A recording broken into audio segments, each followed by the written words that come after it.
All right, so today I have my Uncle Joe on the podcast, and he is going to be talking about some of the superheroes of lore. I want to talk about some of the movies. I just saw Deadpool last night as we record this, and so that's kind of helped inspire me to do this episode. Superheroes are like all the rage right now, and throughout the years they've changed a lot. They weren't always this ultra CGI, masterpiece that the Avengers was. They start out much more humble. So we're going to go through some of that.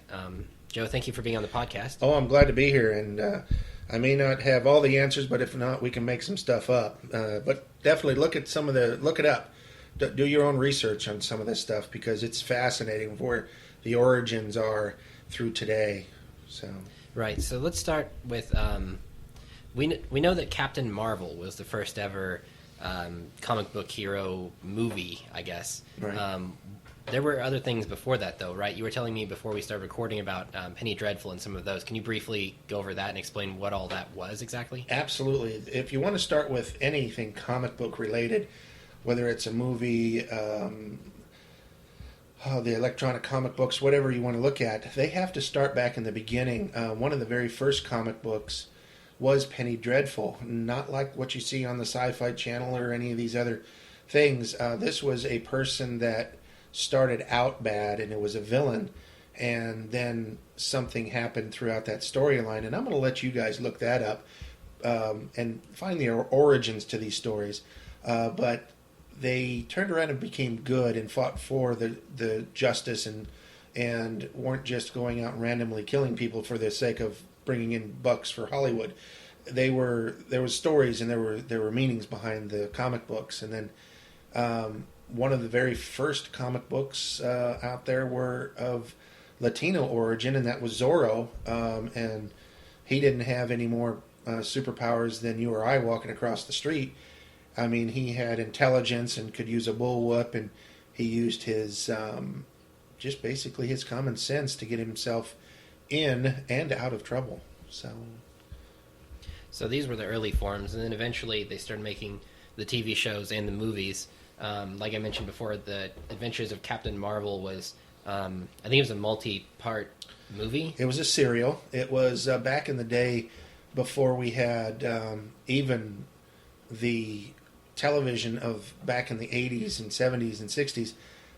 These television programs, or these things were like Saturday morning you went to the movie theater, like the Lone Ranger, you would have like a 10 or 15 minute cliffhanger serial where the good guy and the bad guy would do their thing and go on. Well, Captain Marvel was the actual number one movie made, and I'm not sure, I can't remember, Jeff, what does it say, how long that movie was. It was... I think it was a 12-parter. It was began in 1941 to... 1950 was about the section where they really first started making these films, but... Right.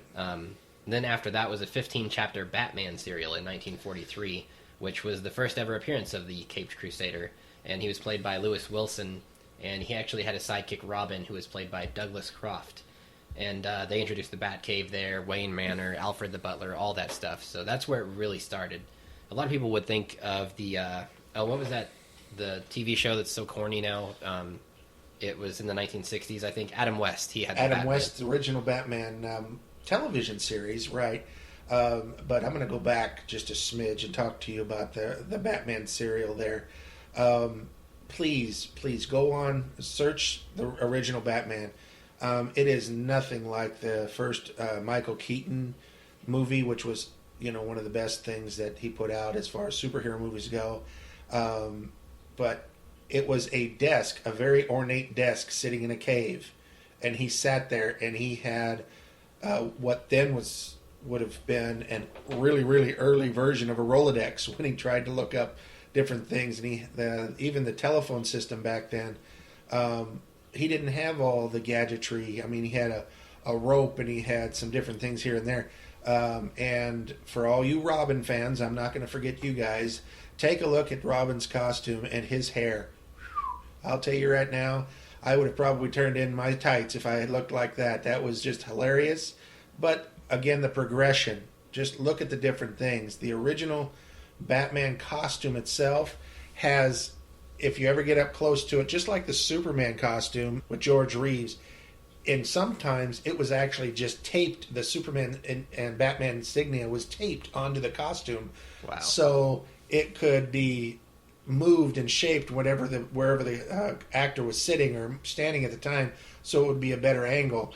And a lot of times that little thing would fall off during the shooting, and it was just, like I said, it's technology and it's at its finest, going from the 40s all the way up through today. It's just very interesting. So, and just to be clear, so you're talking about the Batman serial, the 12-parter.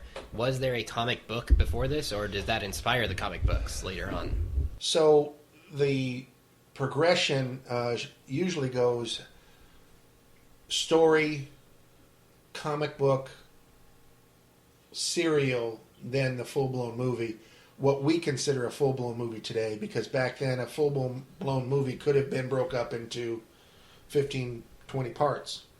Okay. Instead of having to sit in a movie theater and watch, because of the limited film and the limited sound and budget, they did a 15-minute film that, maybe cost them in that time of year or that time of history quite a bit, and they had to keep it down quite a bit more than what they do now. And with the technology today, they can do that with a phone in 20 minutes, Yeah. But as far as the progression, story, comic book, serial, movie. And so the serial is just another word for a 15-minute movie, pretty much? Well, the serial means that it came in a series of short films, what they would call short films today. Okay. But it would all tie together. Like Superman versus the Spider-Woman. Superman would be fighting, Clark Kent would find the story and they would have different things.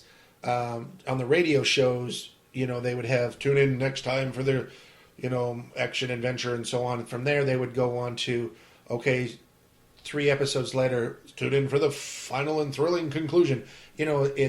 They try to keep you coming back, whereas now they want to sit you down, show the whole thing, and you're done. Well, even in today's, you've got the sequel, and then in the case of Star Wars, you've got movies go back to the prequel, then come back forward. I mean, it kind of gets confusing after a while, but yeah. Now it is nothing like back then, where it would all lead up to one dramatic ending.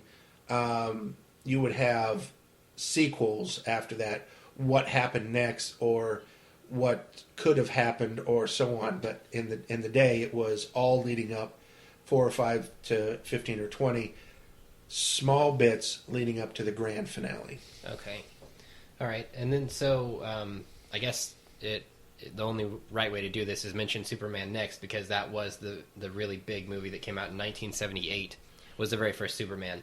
And I know that your favorite character is Superman, obviously. Right. You've got all sorts of collectibles and things. And so what was it about Superman that made him your favorite? Growing up, all kids had a hero, whether it was a policeman, fireman, superhero. And my time frame was growing up. I was born in 68, so from, let's just say, cognitively, I started liking superheroes 75 and on. Just somebody that I could see that was larger than life, besides my immediate family, my father, my uncles, whoever. Somebody that could save the day, that was impervious to all the silly things going on in that day. They couldn't be hurt. They could stand up and move and, get shot by a gun, and everything was fantastic because it didn't hurt them. With the case of Superman, Superman's ideals were kind of the thing that kind of turned me on to his storyline, where good versus evil, and you didn't kill no matter what, because killing was the ultimate, weakness. If you had to kill and you couldn't get yourself out of it without killing, then, something's wrong. But in the previous Supermans, i.e. Christopher Reeve, he never killed, humans. Now, he did destroy things. The radioactive man one of the sequels from Christopher Reeve, that wasn't necessarily a human being. That was a created thing by Lex Luthor, and it got, destroyed that way. But the progression with Superman, he, in my mind, all the way up through just a few years ago, when finally Hollywood decided that it was okay for Superman to kill, and kind of takes away that magic for me. But I always liked that he was the Boy Scout. He was the do the right thing no matter what. And he held true to those throughout his entire reign, of course, when I was growing up. Right. So then, I know the first two were hailed as being pretty good. And then the third one is where it started to drop off maybe a little bit. They said it was kind of like a buddy comedy. With Richard Pryor, right? Yeah, so watching those and the progression, how did you feel about the third and fourth movies as a fan? As a fan, even going back now, then I thought they were campy, kind of, okay, great fun, all that. Now going back as an adult and looking, a lot of, again, it's Hollywood trying to throw in what was okay and what was going to draw them in at the time. If Hollywood is making more than one of a movie, sequels to a movie, it's because they think that they're going to be drawing those customers in to get more money because they want to see what happens next. The third movie, I kind of thought was no offense to the Richard Pryor and Christopher Reeve and all those, but when you sign contracts and everything, you have to make those movies, and I think the third one was a have-to movie. I think he signed a deal and had to do that one, and then the fourth one, I think it was the Quest for Peace, wasn't it? Yeah, it was. And it was the thing of the era. They made that because the nuclear arms race was coming to a head. What are we going to do? We have to have a superhero in that to take care of that. And sure enough, he gathered them all up and threw them at the sun, and it exploded. And Lex Luthor took a page out of that, or took advantage of that, and created his, quote, Superman, or the nuclear man. And in the long run, of course, the evil turned on itself and was lost. And Superman, had a dark spot there. And I think that was the first time I'd ever seen my hero turn dark. But even in his darkest moments, at least the writers kept it true that he did not kill. So I just stayed with him, Yeah, and this is what actually moves us toward the next series of events where it's more Marvel versus DC at this point. Because at this era in time, you have Batman really starting to catch on finally, where Superman was trailing off with the third and fourth ones. You had Michael Keaton come in with Tim Burton's Batman. Yeah. And this is, everybody knows Jack Nicholson as the Joker was so good. And then Michael Keaton actually did a second Batman movie, and that's where it started being handed off to a more friendly, family-friendly Batman with Val Kilmer, and then the nippled suit of George Clooney. And so then you've got all this going on for DC, and then you have Marvel with the Incredible Hulk TV series, which was very successful, right? Right. Lou Ferrigno and Bill Bixby. Bill Bixby went from a very clean-cut television series, My Favorite Martian. He also did Eddie's Father? And I mean, he was 180 degrees different from what Bill Bixby's character was for the Incredible Hulk. And they were coming up like the Bionic Man, and the even Saturday morning cartoons through that time had the Power Hour with Shazam. They had the animated versions of the superheroes, which was the Justice League, and at that time was the Super Friends. Prior to that, I mean, and they were trying to draw that whole. I want the ages from 6 to 36 to 40. That whole draw for not only the commercialization, but they knew that that's when all those comic books and all those movies and all those television programs were able to tie in. The original Spider-Man, where it was in New York and the Daily Bugle and things, and the ages of those people were different on the movies as they were in are different from those that were in the comic books. Peter Parker was a teenager in the comic books. In the live-action Spider-Man series, he was an adult working for the Daily Planet. He wasn't in high school. He didn't have the high school woes. He didn't have the bullies. He didn't have all that. But in the movies, they had to get him to that point where he could be Spider-Man and draw that man in for the dollar instead of just the kids. Yes, the kids had disposable money, but that was from mom and dad. That wasn't kids going out and earning it. That was kids, I want, $2 or $3 to go to the movies. Right. Yeah, that makes sense now that, because I know Tobey Maguire was the Spider-Man you're referring to. Mm-hmm. And then when they recast him as a much younger actor, right. It really makes sense now. Because I wasn't sure why they did that, but I wasn't familiar with the early on story. Right. But, so, yeah, we have that. And then, speaking of the kids-friendly thing, I actually read something about Teenage Mutant Ninja Turtles. Was that a comic book originally? Teenage Mutant Ninja Turtles. They're under Marvel, as far as I'm aware. Yes, they are a Marvel character, an offshoot from Marvel. In the very beginning, I remember Teenage Mutant Ninja Turtles being a comic book of sorts, and then it went into comics, and then if I remember from there, it went to a Saturday morning cartoon, and then from the Saturday morning cartoons into the movies. Yeah, I'm reading. Ernie Hines was one of the original Turtles back in the day, and he was also in another movie with Gil Gerard, and I'm sorry, I've forgotten the name, but Sidekick maybe. I'm sorry, I don't remember.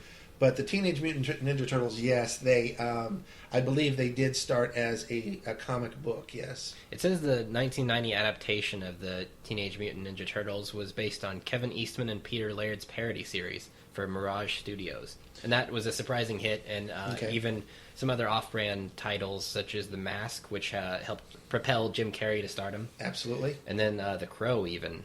And I think most people probably know that The Crow was based on a comic book at some point. It was, and Brandon Lee actually died during the filming of that. Was it during that, or was it was just during? It was during. Yeah. Much like his father passed away or died during the filming of one of the movies he was in, or the last movie he was in, obviously. And but back to the comic book aspect of it, yes, I do remember watching the original Teenage Mutant Ninja Turtles rather, on Saturday morning cartoons. Yeah. And which is a sad thing today. You can't go to actual broadcast television, turn on the television and watch Saturday morning cartoons. They don't have it anymore because they have Nickelodeon and Boomerang and Nick Jr. and all these other ones. And they're just, you get a new episode once every 4, 5, 6 months, and they just run them into the ground, unfortunately. But I find myself longing for those days of Saturday morning superheroes, live action even, Shazam and Isis, and again, the Bionic Man, and all these different ones, where they mixed that, and that was one of the first shows, the Shazam actually had a crossover, the first time that I'd ever seen it, where live action crossed over with animation, when Billy Batson would chant some genre, I think it was, to go see the wisdom of all the people that make up his name. It was actually a split screen of Billy standing down on the ground, and then up on the wall was a static picture, and the mouth would just move. It was very limited animation. And that was the very first time I'd seen the crossover between the two in a superhero movie. Now, yes, back in the day, they had an animated crossover with Jerry the Mouse and Fred Astaire dancing together, but as far as in a movie setting or a television series, that was the first time I'd ever seen that. What about Who Framed Roger Rabbit? When did that come out? Was that pretty early on in the crossover? I'm going to say that was late 80s with Bob Hoskins. That was also one of the few movies that you would see the crossover. That would have included Cool World, where he fell, a guy, again, this is too many years ago, he fell into the animated world searching for something, But yeah, live action incorporated with animation was then the ooh-ah factor. Yeah. And now today, the CGI, where they can actually take you or me and put you into that CGI setting by just scanning you and putting you in there. And that's the ultimate way that I would think that Hollywood's going to say, okay, you're no longer with us. We're going to add you, like you passed away or whatever. We're going to add you back into this feature or whatever, even for just a cameo. If you saw the second Tron, I know Jeff Bridges is not gone, thank goodness. He's a good actor. But they took a younger version, CGI, wasn't great, but they actually put him in so they could see him as a younger version in that second Tron. And in my mind, I'm like, okay, so do they still have to pay him because they're using him as his image, or what do they do? But again, we're talking so much different technology now. Well, at this point, it looks like we're going to have to stop for this episode. But we're going to come back next Tuesday, actually, for the second part of this conversation. I want to thank Joe for being on the podcast. And check us out on Spreaker.com, Spreaker.com, Edge of the Earth Podcast. I'll post links with this episode. Also, check us out on our website, www.jeffjarman.tk. And also, we are available on iTunes, Stitcher, and SoundCloud. Thank you all for listening, and we'll see you right here on Tuesday at the Edge of the Earth.